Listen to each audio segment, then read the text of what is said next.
Thanks for joining us for the news at 5. I'm Frankie Thompson. First tonight, deep, heartfelt emotions pouring into the Snoqualmie Valley Alliance Church today as the King County Sheriff's Office held a community meeting to address the Falls City murders.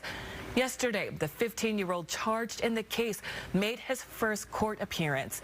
The teen is accused of shooting and killing his parents and 3 siblings early Monday morning. Fox 13's Shira Matsuzawa has a glimpse at how the community is getting through this tragedy together. What happened here recently has really shaken the community, which is why they held a community meeting today at this church behind me to start the healing process. Embracing one another through tears as rain fell outside of the Snoqualmie Valley Alliance Church Saturday. Fox 13 cameras weren't allowed inside the community meeting, but outside.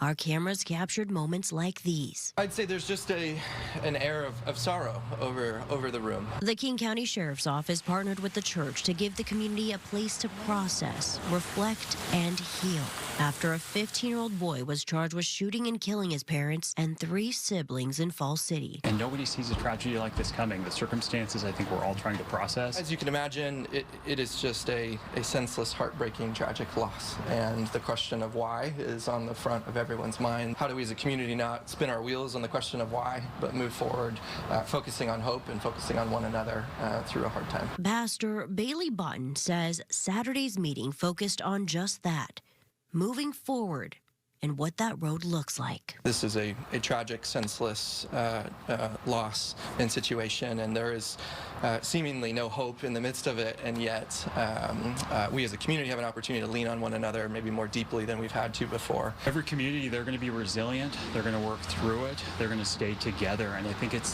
that connectedness and community that's going to see them through it. They're my neighbors, and so I either knew maybe friends of theirs.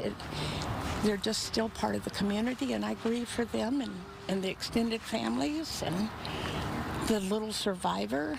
And my heart goes out to the perpetrator. We need to stop and reassess before we cast judgment. And roughly 100 community members attended today's community meeting. In Falls City, Shira Matsuzawa, Fox 13 News.